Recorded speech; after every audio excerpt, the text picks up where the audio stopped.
अंत कथन। दोपहर में श्रील प्रभुपाद के शरीर को समाधि देने के बाद मैं उनके कमरे में गया और उनके तिरुभाव के खालीपन में खो गया। मुझे विश्वास नहीं हो रहा था कि वे अब यहाँ नहीं हैं। यूं तो उन्होंने सदा हमें यह शिक्षा दी थी कि हम सभी को एक दिन इस भौतिक जगत को छोड़कर जाना होगा, और अपने ही उदाहरण से उन्होंने हमें इसके लिए तैयार होना सिखाया था।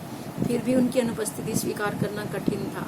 मैंने श्रील प्रभुपाद के पलंग के पास घुटने टेके और अपना सर उनकी बारीक ऊन की शॉल पर रखा, वह जो तकिए पर तह करके रखी गई थी। उसमें अभी भी उनकी गंध थी। स्वयं को और अधिक नहीं संभाल पाने के कारण मैं रो पड़ा, मानो मेरा हृदय छाती से बाहर आना चाहता था, पर केवल आंसुओं में ही पिघल गया था। मैंने अपनी पीड़ा सिसकियों में बहा दी।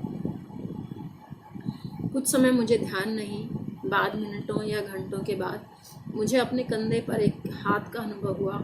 वे तमाल कृष्ण महाराज थे। उन्होंने एक शब्द भी नहीं कहा, और उनके स्पर्श ने मुझे बता दिया था कि वे मेरे साथ मेरी पीड़ा को समझ और बांट रहे थे। अनेक भक्त कमरे में थे और सभी मेरी ओर देख रहे थे। शर्मिंदा होकर मैं बाहर चला गया और महाराज भी मेरे साथ आ गए।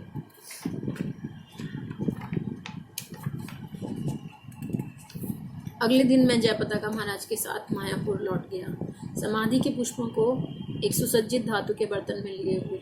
वे पुष्प समाधि में दफनाए जाने वाले थे, जिस पर एक मंदिर बनाया जाएगा, जहां भक्त और अन्य जनता श्रील प्रभुपाद की पूजा और उनकी उपस्थिति का अनुभव कर सकेंगे। मायापुर में आकर मुझे कुछ राहत जैसी मिली।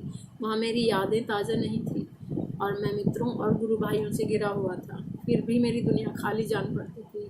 पहली बार मैंने जब श्रील प्रभुपाद को अपने स्वप्न में देखा था, तो वह स्वप्न इतना सजीव था कि यूँ तो मन में मैं जानता था कि वे प्रस्थान कर चुके हैं। दोबारा उनका संग प्राप्त करने पर मैंने उनका इतना स्पष्ट अनुभव किया कि मेरा हृदय आनंद में नृत्य करने लगा। मैंने उन्हें प्रणाम किया और उनके चरण कमलों को थामकर उन्हें अपने आंसुओं से सींचने लगा। उन्होंने मुझे उठाया और पूछा कि क्या मैं अपनी माला पर हरे कृष्ण महामंत्र का जप कर रहा हूँ। मुझे कहने में सक्षम न होने के कारण मैं शांत ही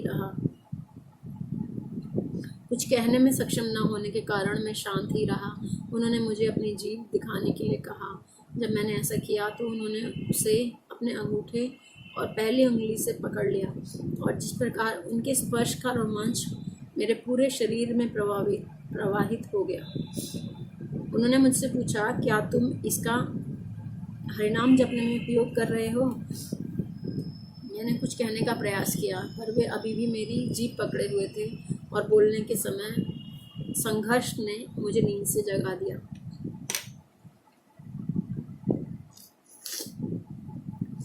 श्रील प्रभुपाद के साथ इस अद्भुत भेंट का अनुभव मेरे मन में अभी भी जीवंत है। मैं अपने पलंग पर बैठकर स्वप्न के अर्थ को जानने के लिए उत्सुक था। वे मुझे क्या बताना चाहते थे? ऐसा लगा कि वे मुझे स्मरण करा रहे थे कि माया मेरी जीभ पकड़कर मेरे जप को रोकने का प्रयास करेगी, पर मुझे कभी रुकना नहीं है। चाहे जितनी भी कठिनाइयाँ आए, मुझे कभी भी हरिनाम को रोकना नहीं है। मेरे असीम आभार के साथ श्रील प्रभुपाद के आश्वासन को याद किया कि यूँ तो वे एक दिन हमारी दृष्टि से हट जाएंगे, पर सदा हमारे साथ उपस्थित रहेंगे। कुछ समय के लिए हमें अपने आध्यात्मिक पथ पर मार्गदर्शन देने के लिए वे हमारी दृष्टि में थे, और फिर हमें आध्यात्मिक जगत में उन्हें ढूंढने के लिए प्रेरित करने के लिए वे हमारी दृष्टि से दूर चले गए। 1976 की जुलाई में जब मैंने इस्कॉन से मायापुर में समर्पित भक्त के रूप में जुड़ने का निर्णय किया था और सिर मुंडवा लिया था, तो मेरे मन में एक विचार आया, मेरे बाल 2 महीने में वापस आ जाएंगे, और अगर मुझे भक्त रहना भाया नहीं तो मैं अपने पुराने जीवन में लौट जाऊंगा। वे 2 महीने अब 40 सालों में बदल गए हैं, पर अब सभी मानो उड़कर निकल गए हैं, और श्रील प्रभुपाद की अहेतु की कृपा से मेरे जीवन को उसकी सिद्धि प्राप्त हो गई है। मैं कृष्ण का अभिन्न अंग हूँ, और मेरे जीवन का लक्ष्य उनके साथ एक प्रेमपूर्ण संबंध स्थापित करना है। मेरा यह साक्षात्कार केवल श्रील प्रभुपाद की कृपा से ही मुझे प्राप्त हुआ है, जो मुझे हाथ पकड़कर उस संबंध तक ले गए। मैं जानता हूँ कि मुझे सिद्धि का सच्चा रास्ता प्राप्त हो गया है, और सफलता की प्राप्ति का अर्थ केवल बिना भटके आगे की दिशा में बढ़ते जाना है।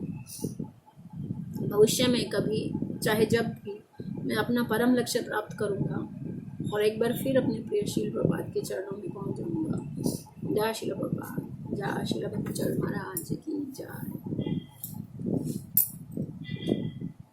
हरे कृष्ण।